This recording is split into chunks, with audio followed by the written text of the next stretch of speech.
Quando tudo mais falha, dobre a aposta em suas políticas fracassadas.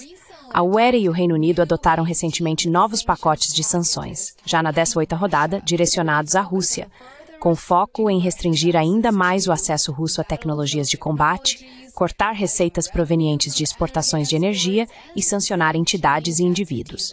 A UE também reduziu o teto do preço do petróleo e ampliou as sanções contra a frota fantasma. Mesmo que a Rússia seja agora o país mais sancionado pelos Estados Unidos e seus aliados, sua economia demonstrou ser muito resiliente, enquanto as sanções ocidentais claramente tiveram efeito contrário ao esperado.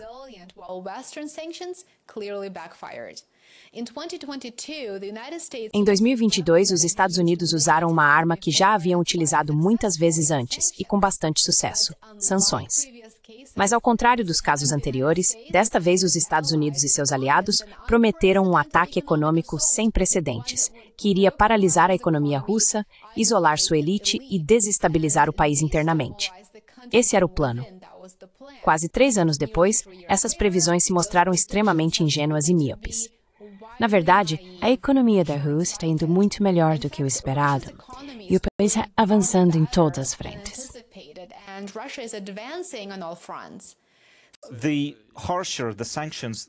Quanto mais duras as sanções, pior é para aqueles que estão impondo. Isso é verdade para a Alemanha, para a França, etc. Se você olhar para as economias deles, a quantidade de gás que estão comprando agora é maior porque estão adquirindo mais gás natural liquefeito, GNL. E se algo acontecer no Oriente Médio, o que vai acontecer? Eles vão tentar bloquear o petróleo russo de alguma forma? Bem, eles não terão sucesso nisso. Basicamente, isso é impossível no momento. E os volumes de petróleo e derivados consumidos no mundo todo estão aumentando. Estão crescendo porque as economias estão crescendo. E não há como escapar disso. Não há nada nessas sanções que possa ajudar a economia europeia.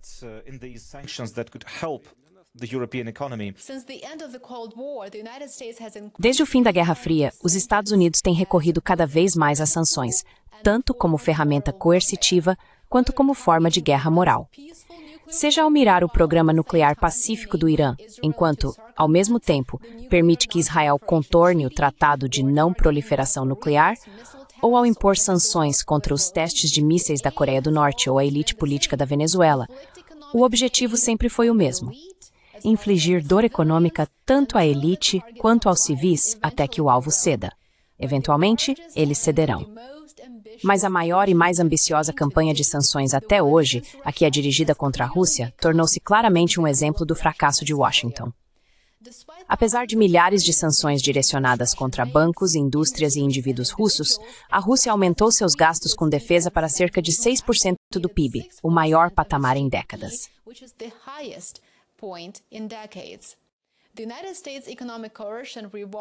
A coerção econômica dos Estados Unidos girou em torno de isolar a Rússia do sistema financeiro global. O rublo deveria despencar, a inflação dispararia e o povo russo se revoltaria contra sua liderança. E por um momento, parecia que isso poderia acontecer. Mas a Rússia se adaptou e fez isso de forma muito, muito rápida. Ao implementar controles de capital, aumentar as taxas de juros e congelar a saída de moeda, a Rússia estabilizou o rublo. Então, em 2 meses, 90% dos depósitos bancários retirados já haviam retornado. Enquanto isso, rotas comerciais alternativas foram criadas, especialmente com nações que se recusaram a apoiar o regime de sanções, países como China, Índia e Turquia. Na verdade, o comércio com a China mais do que dobrou desde 2021. As exportações para a Índia aumentaram 10 vezes.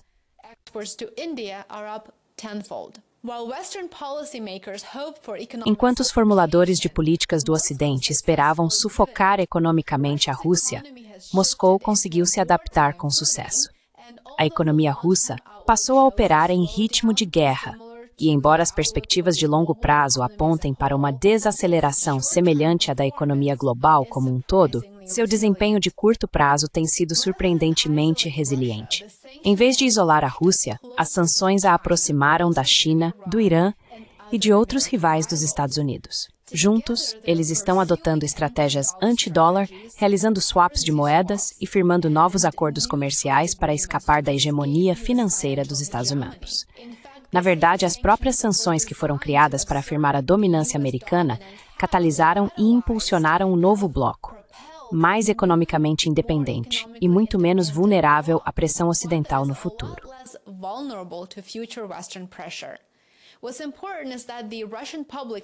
O importante é que o público russo não se voltou contra Putin. Em vez disso, eles se uniram em torno dele. É aqui que a estratégia ocidental fundamentalmente não compreende a Rússia. Lá, as sanções foram percebidas como prova da hostilidade ocidental, o que de fato são. Coerção econômica é agressão. Os líderes ocidentais podem argumentar que as sanções são melhores do que não fazer nada, que elas minam a vantagem tecnológica da Rússia e que transmitem uma mensagem moral. Embora pode-se argumentar, devido ao apoio dos Estados Unidos e da Europa à guerra de Israel em Gaza e à fome dos palestinos, esses países realmente não têm a autoridade moral para transmitir mensagens desse tipo.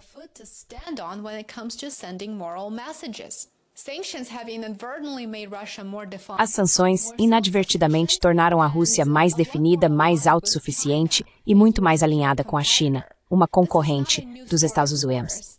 Isso, claro, não é novidade. Os Estados Unidos sancionaram Cuba, por exemplo, por mais de 60 anos, com pouco efeito.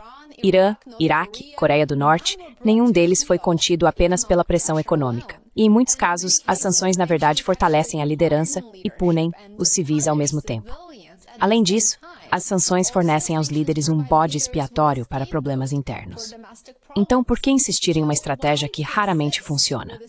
Por que há mais uma rodada de sanções impostas pela UE? Bem, em parte porque é politicamente conveniente. As sanções permitem que os formuladores de políticas pareçam duros. Elas criam a ilusão de controle, até que esse controle desapareça.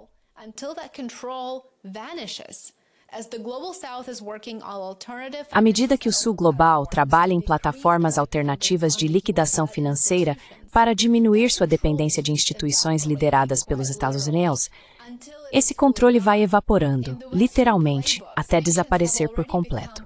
No Manual do Ocidente, as sanções já se tornaram elementos permanentes, punições simbólicas, por assim dizer, em vez de instrumentos diplomáticos realmente eficazes. E talvez esse seja o maior fracasso de todos. Washington, sozinha, tem destruído o próprio privilégio que deveria valorizar, o status do dólar americano.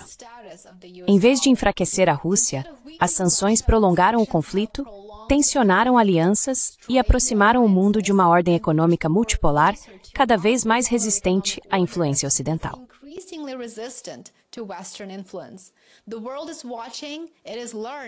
O mundo está observando, está aprendendo e está respondendo. E a lição que estão tirando é que a era da dominância financeira dos Estados Unidos pode ser contornada. E será contornada. E se você se preparar o suficiente, na verdade ela deve ser contornada, porque essa é a forma de proteger sua soberania econômica e, muito provavelmente, sua segurança nacional. Resumindo, o Ocidente agora se vê diante dos limites da coerção econômica em um mundo que já não é tão unipolar quanto parecia.